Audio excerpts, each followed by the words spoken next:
It was the 31st night, she said. It hath reached me, O auspicious king, that the Kazi said to the servants, What hath your master done to me that I should kill him? This is my house, and it is open to you all. Then quoth the barber, Thou didst beat him, and I heard him cry out. And quoth the Kazi, But what was he doing that I should beat him, and what brought him into my house? And whence came he, and whither went he? Be not wicked, perverse old man, cried the barber, for I know the whole story, and the long and short of it is that thy daughter is in love with him, and he loves her. And when thou knewest that he had entered the house, thou badest thy servants beat him, and they did so. By Allah, none shall judge between us and thee but the Caliph, or else do thou bring out our master, that his folk may take him before they go in, and save him perforce from thy house, and thou be put to shame. Then said the Kazi, and his tongue was bridled, and his mouth was stopped by confusion before the people, And thou say sooth, do thou come in and fetch him out. Whereupon the barber pushed forward and entered the house. When I saw this, I looked about for a means of escape and flight, but saw no hiding place, except a great chest in the upper chamber where I was. So I got into it, and pulled the lid down upon myself, and held my breath. The barber was hardly in the room before he began to look about for me, then turned him right and left, and came straight to the place where I was, and stepped up to the chest, and lifting it on his head, made off as fast as he could. At this my reason forsook me, for I knew that he would not let me be, so I took courage, and opening the chest, threw myself to the ground. My leg was broken in the fall, and the door being open I saw a great concourse of people looking in. Now I carried in my sleeve much gold and some silver, which I had provided for an ill day like this and the like of such occasion. So I kept scattering it amongst the folk to divert their attention from me, and whilst they were busy scrambling for it, I set off, hopping as fast as I could through the by-streets of Baghdad, shifting and turning right and left. But whithersoever I went, this damned barber would go in after me, crying aloud, They would have bereft me of my master. They would have slain him who was a benefactor to me and my family and my friends. Praised be Allah, who made me prevail against them, and delivered my lord from their hands. Then to me, Where wilt thou go now? Thou wouldst persist in following thine own evil devices, till thou broughtest thyself to this ill pass, and, had not Allah vouchsafed me to thee, ne'er hadst thou escaped this strait into which thou hast fallen, for they would have cast thee into a calamity whence thou never couldst have won free. But I will not call thee to account for thine ignorance, as thou art so little of wit and inconsequential and addicted to hastiness. Said I to him, Doth not what thou hast brought upon me suffice thee, but thou must run after me and talk me such talk in the bazaar streets? And I will now gave up the ghost for excess of rage against him. Then I took refuge in the shop of a weaver amiddlemost of the market, and sought protection of the owner who drove the barber away. And sitting in the back room, I said to myself, If I return home, I shall never be able to get rid of this curse of a barber who will be with me night and day, and I cannot endure the sight of him even for a breathing space. So I sent out at once for witnesses and made a will, dividing the greater part of my property among my people, and appointed a guardian over them, to whom I committed the charge of great and small, directing him to sell my houses and domains. Then I set out on my travels, that I might be free of this pimp, and I came to settle in your town, where I have lived some time. When you invited me and I came hither, the first thing I saw was this accursed pander seated in the place of honor. How then can my heart be glad and my state be pleasant, in company with this fellow, who brought all this upon me, and who was the cause of the breaking of my leg and of my exile from home and native land? And the youth refused to sit down and went away. When we heard his story, continued the tailor, we were amazed beyond measure and amused, and said to the barber, By Allah, is it true what this young man saith of thee? By Allah, replied he, I dealt thus by him of my courtesy and sound sense and generosity. Had it not been for me, he had perished, and none but I was the cause of his escape. Well, it was for him that he suffered in his leg and not in his life. Had I been a man of many words, a meddler, a busybody, I had not acted thus kindly by him. But now I will tell you a tale which befell me, that you may be well assured I am a man sparing of speech, in whom is no foreignness, and a very different person from those 6 brothers of mine. And this it is. The barber's tale of himself. I was living in Baghdad during the times of Al-Mustansir Bayala, son of Al-Mustansi Bayala the then Caliph, a prince who loved the poor and needy and companied with the learned and pious. One day it happened to him that he was wroth with 10 persons, highwaymen, who robbed on the Caliph's highway, and he ordered the prefect of Baghdad to bring them into the presence on the anniversary of the great festival. So the prefect sallied out, and making them his prisoners, embarked with them in a boat. I caught sight of them as they were embarking, and said to myself, These are surely assembled for a marriage feast. Methinks they are spending their day in that boat, eating and drinking, and none shall be companion of their cups but I myself. So I rose. O fair assembly, and of the excess of my courtesy and the gravity of my understanding, I embarked with them and entered into conversation with them. They rowed across to the opposite bank, where they landed, and there came up the watch and guardians of the peace with chains, which they put round the robbers' necks.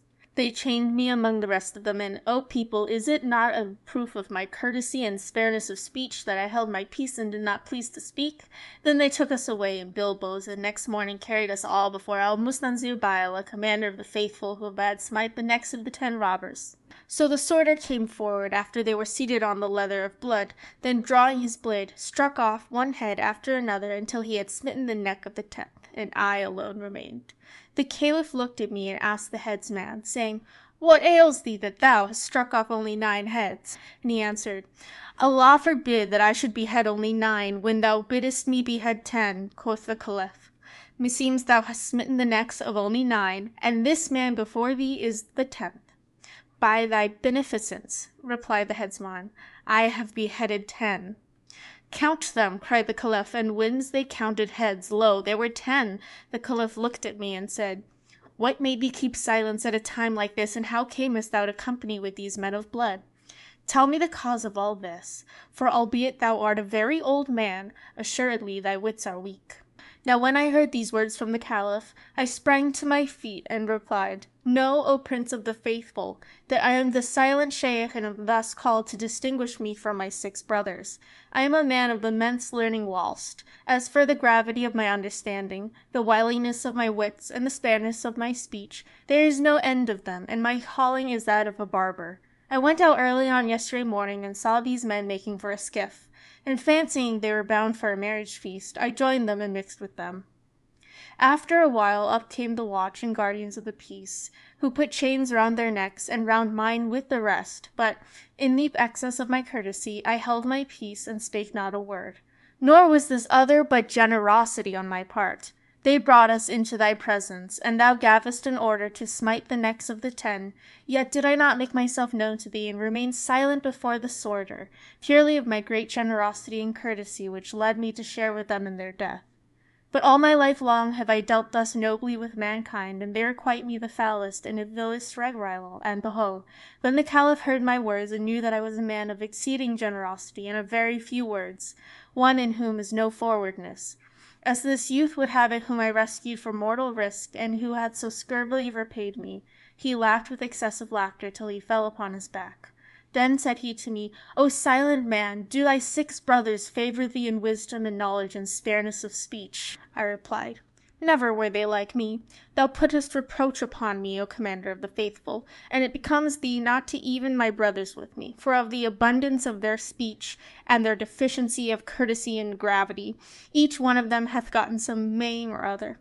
One is a monocular, another palsied, a 3rd stone blind, a 4th cropped of ears and nose, and a 5th shorn of both lips, while the 6th is a hunchback and a cripple. Conceive not, O commander of the faithful, that I am prodigal of speech, but I must perforce explain to thee that I am a man of greater worth and fewer words than any of them. From each one of my brothers hangs a tale of how he came by his bodily defect, and these I will relate to thee. So the Caliph gave ear to the barber's tale of his first brother. Know then, O commander of the faithful, that my first brother, Al-Bakbuk, the prattler, is a hunchback who took to tailoring in Baghdad, and he used to sew in a shop hired from a man of much wealth, who dwelt over the shop, and there was also a flour mill in the basement. One day as my brother, the hunchback, was sitting in his shop a-tailoring, he chanced to raise his head and saw a lady like the rising full moon at a balconied window of his landlord's house, engaged in looking out at the passers-by. When my brother beheld her, his heart was taken with love of her, and he passed his whole day gazing at her and neglected his tailoring till eventide.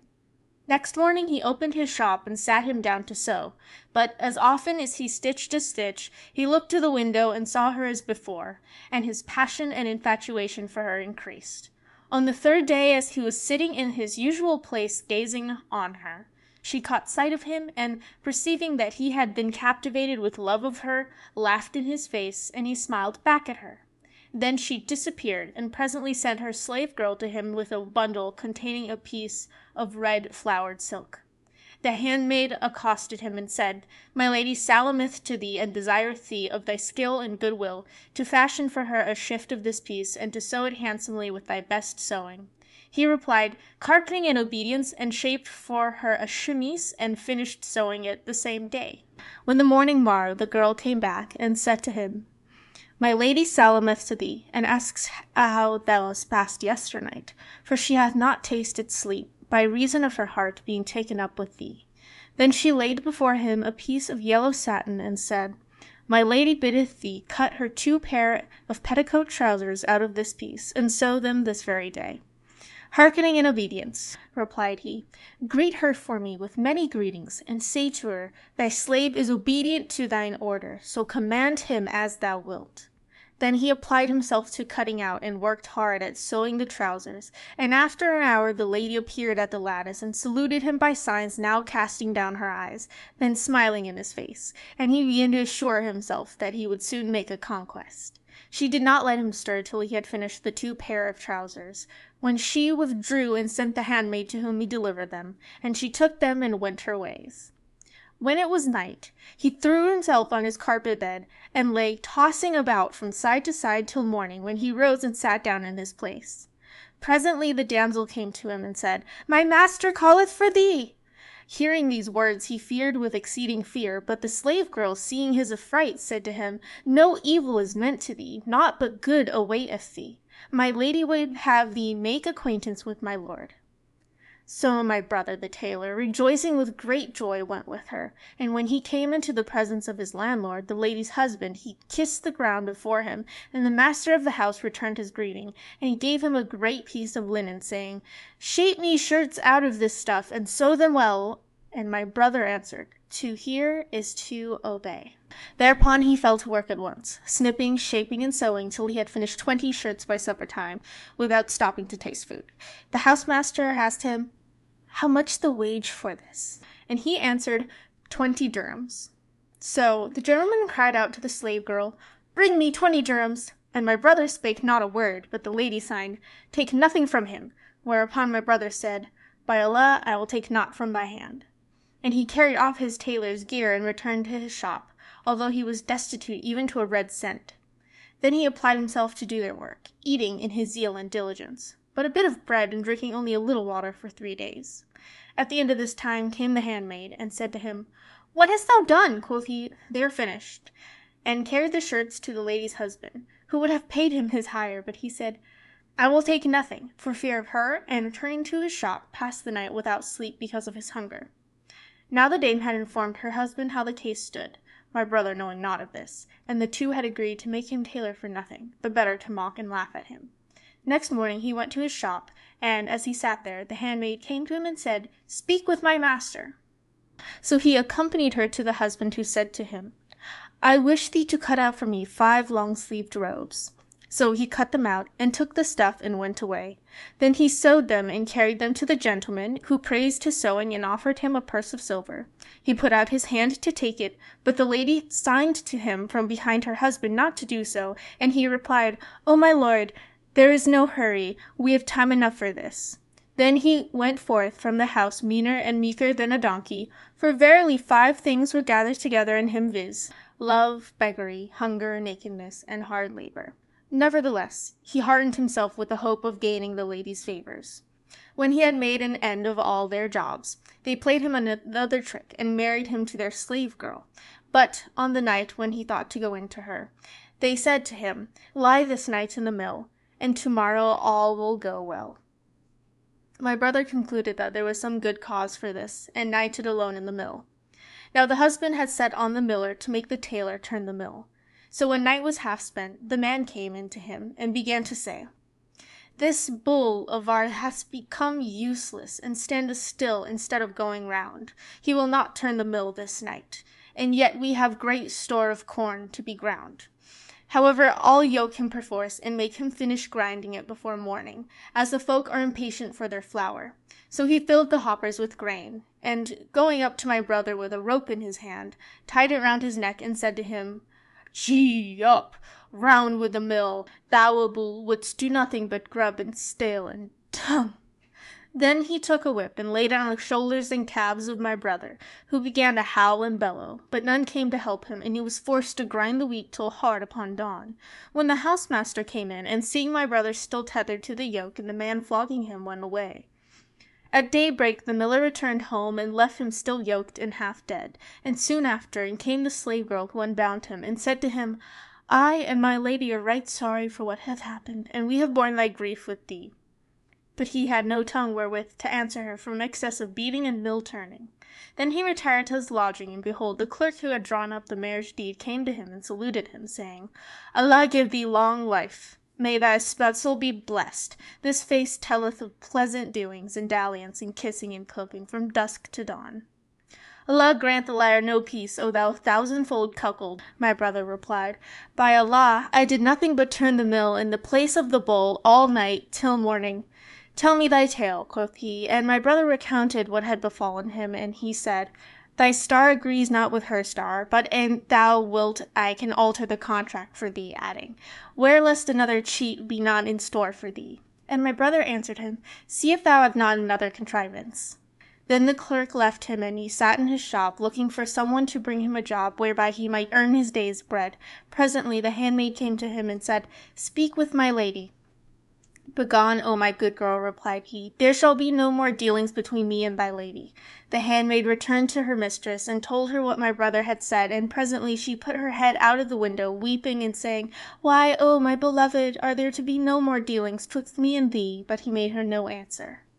Then she wept and conjured him, swearing that all which had befallen him in the mill was not sanctioned by her, and that she was innocent of the whole matter. When he looked upon her beauty and loveliness, and heard the sweetness of her speech, the sorrow which had possessed him passed from his heart. He accepted her excuse, and he rejoiced in her sight. So he saluted her, and talked with her, and sat tailoring a while. After which the handmaid came and informeth thee that her husband purposeth to lie abroad this night in the house of some intimate friends of his. So, when he is gone, do thou come to us, and spend the night with my lady in delightsomest joyance till the morning. Now her husband had asked her, How shall we manage to turn him away from thee?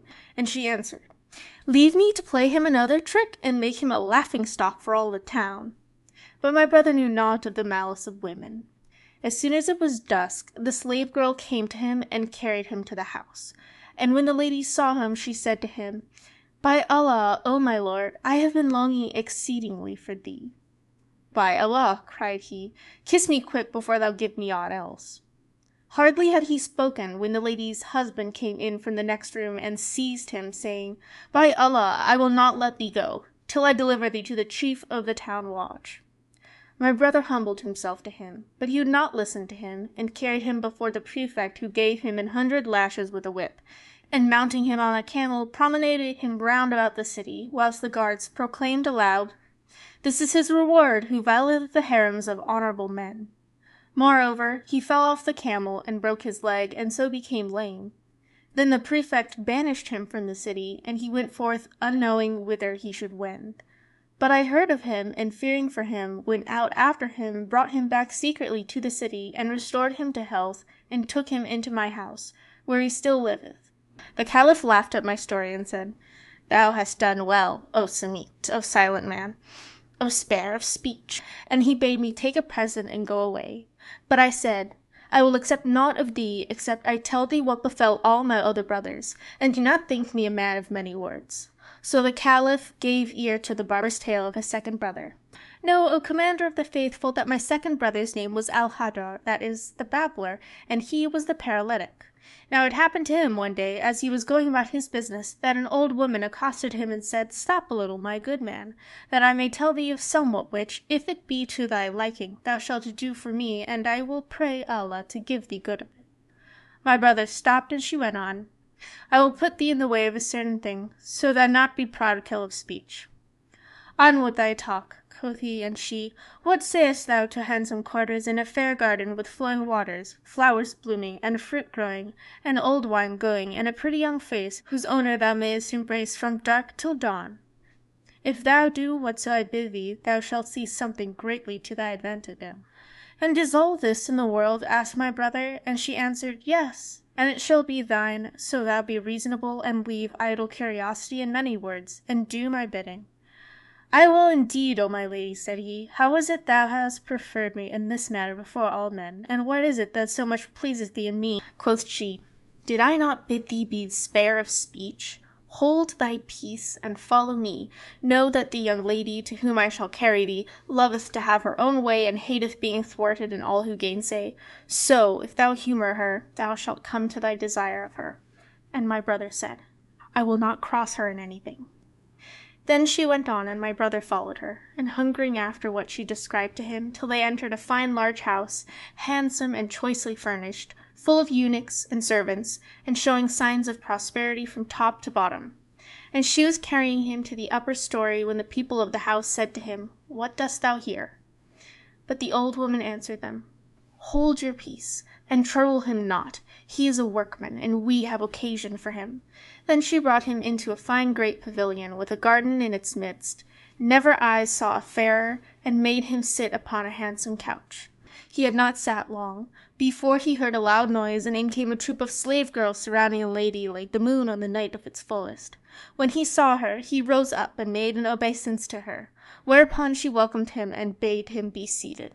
So he sat down, and she said to him, Allah advance thee to honor. Is all well with thee? O my lady, he answered, all with me is right well.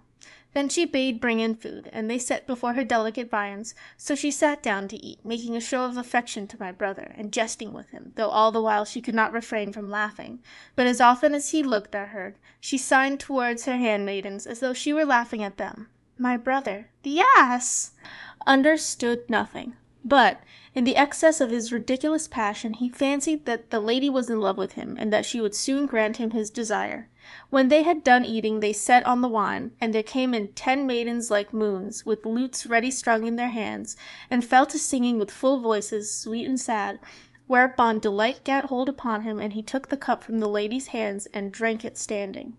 Then she drank a cup of wine, and my brother, still standing, said to her health, and bowed to her. She handed him another cup, and he drank it off, when she slapped him hard on the nape of his neck.